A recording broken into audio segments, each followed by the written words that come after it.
यह class 10 exercise 3.2 का question number second. First के 6 पार्ट थे जो हम पीछे कर चुके हैं, यहाँ करेंगे क्वेश्चन नंबर 2। इसमें दे रखा है 2x plus 3y is equal to 11 और 2x minus 4y is equal to minus 24 को हल कीजिए। यानी इन दोनों समीकरणों को हल कीजिए और इससे m का वह मान ज्ञात कीजिए जिसके लिए y बराबर mx प्लस 3 हो।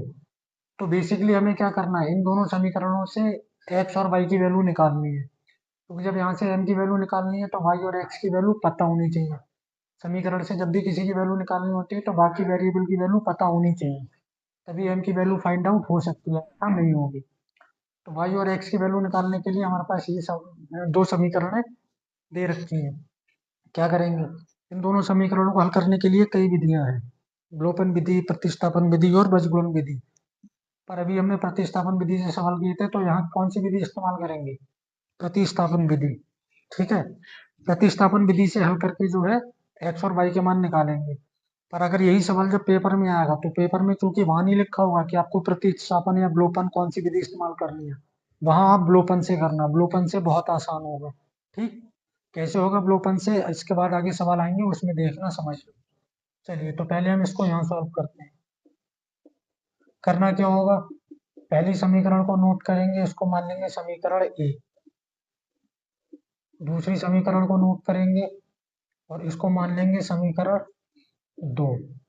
इसके बाद अगला काम होता है कि कोई भी, इसमें दो वेरिएबल आ रहे हैं, एक एक्स और एक वाई, दोनों में।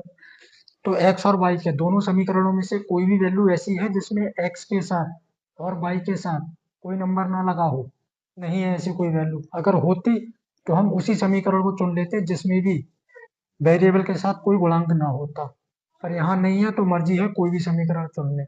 मान ली मैं समीकरण चुनता हूँ समीकरण एक, इच्छा है समीकरण दो भी चुनी जा सकती है, पर हम यहाँ चुनते हैं समीकरण एक। समीकरण एक को नोट कर लेंगे, 2x plus 3y is equal to 11। यहाँ से चाहे x की वैल्यू निकालें चाहे y की, x की निकालेंगे तो x वाले नंबर को इधर ही रोकेंगे, इसको दूसरी तरफ भेजेंगे। तो कोई भी नंबर जब एक तरफ से दूसरी तरफ जाता है बराबर के, चाहे उधर से इस तरफ आए या इस तरफ से उस तरफ जाए, तो उसका चिन्ह बदल जाएगा। यानी प्लस का था तो इधर आके माइनस हो जाएगा।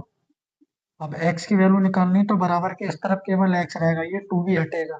इन दोनों के बीच में कोई चिन्ह नहीं होना, तो ये कहाँ जाएगा, बटे में। 11 माइनस 3 भाई ये नंबर आ जाएगा बटे में। इसको मान लेना समीकरण 3। अब समीकरण 3 से x का मान किस में रखोगे, समीकरण 2 में, क्योंकि समीकरण 1 से तो वैल्यू निकाली ही है, तो एक में नहीं रखेंगे, एक में रखने पे सब कुछ कट जाएगा, कुछ नहीं बचेगा। ठीक, तो एक से निकालोगे तो दो में रखना, दो से निकालो तो एक में रखना। समीकरण 3 से x का मान समीकरण किसमें रखेंगे, दो में।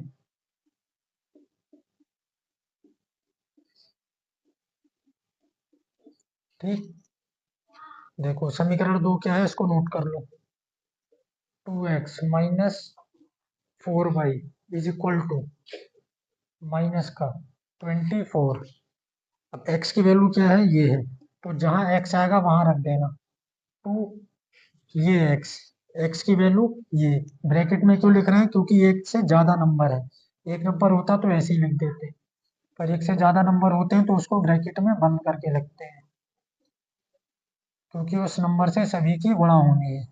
ठीक, ये आ गई 2 लिखा, x की value minus 4y is equal to minus 24।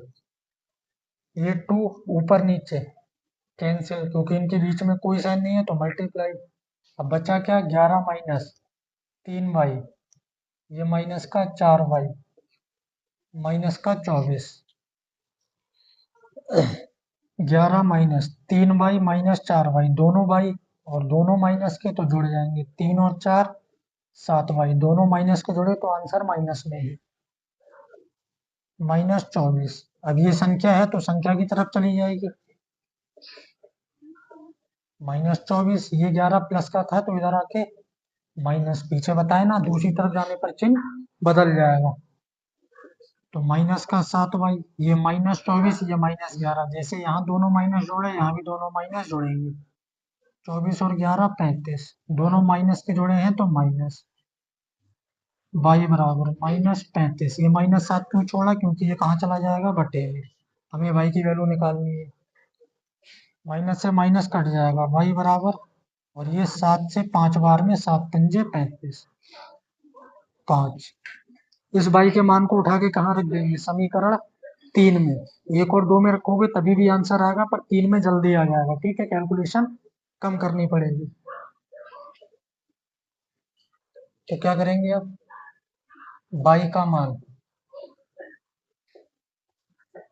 समीकरण 3 में रखने पर, 3 क्या है समीकरण, ये दे रखी है, x बराबर 11 माइनस 3y बटे में 2, ठीक, ये आ गई समीकरण।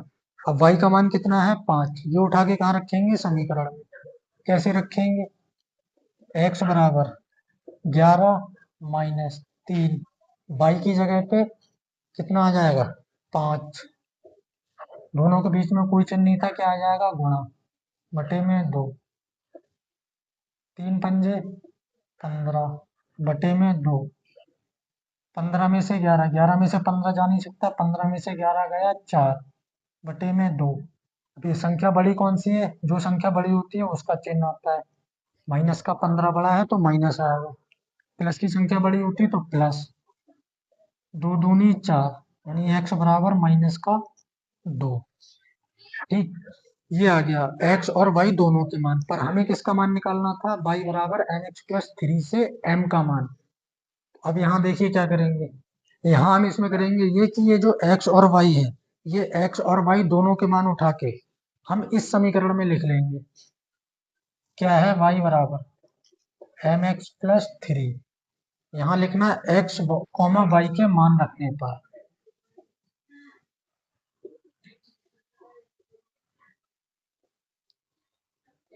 इसके मान रखेंगे। अब देखो कैसे रखेंगे, ये है y की वैल्यू कितनी है, 5, तो y की जगह पे आ जाएगा 5 बराबर, m की वैल्यू तो हमें निकाल ली, और इन दोनों के बीच में कोई चिन्ह नहीं, गुणा लगा देना, x का मान कितना है, -2, और इसको ब्रैकेट में बंद करना, क्योंकि दो साइन एक साथ आए, दो साइन एक साथ आते हैं तो एक साइन को हम क्या करते हैं, ब्रैकेट में बंद कर देते हैं, फिर आगे क्या है, प्लस, फिर कितना है 3, ठीक, 5 बराबर, m की गुणा -2 से होगी तो -2m हो जाएगा, माइनस को आगे ले आएंगे, m की गुणा 2 से 2m +3, संख्या को संख्या की तरफ ले आएंगे, तो जब ये उठ के इधर आएगा तो माइनस का हो जाएगा, प्लस का है, 5 में से 3 जाएगा, कितना बचेगा, 2, और ये माइनस का 2m, हमें वैल्यू m की निकालनी, तो इस -2 को कहाँ लाएंगे, अपॉन में, चूंकि गुणा की संख्या कहाँ आती है, बटे में,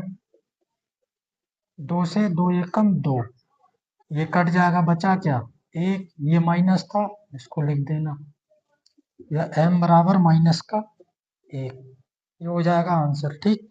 अब यहाँ समस्या एक और आई होगी कि यहाँ जो -1 बराबर m है, ये इसको इधर ले आए, इसको इधर ले गए, चिन्ह क्यों नहीं बदले, तो बेटा चिन्ह इसको इसलिए नहीं बदले गए क्योंकि इधर की पूरी संख्या इधर चली गई, इधर की पूरी संख्या इधर आ गई, तो ऐसी स्थिति में चिन्ह नहीं बदलते हैं, चिन्ह हम तब बदलेंगे जब एक या दो संख्याएं इधर से उधर जाएंगी, तब चिन्ह परिवर्तित होंगे, जब पूरी संख्या इधर की उधर चली जाए, उधर की इधर आए, तो ऐसी स्थिति में चिन्ह परिवर्तित नहीं किए जाते हैं, पूरी वैल्यू इधर लिख दो और इधर की पूरी उस साइड में लिख दो, ठीक है। तो ये हो गया आपका क्वेश्चन नंबर 2, इसको आप अच्छे से करना, इस तरह के सवाल पेपर में 3 नंबर में आते हैं।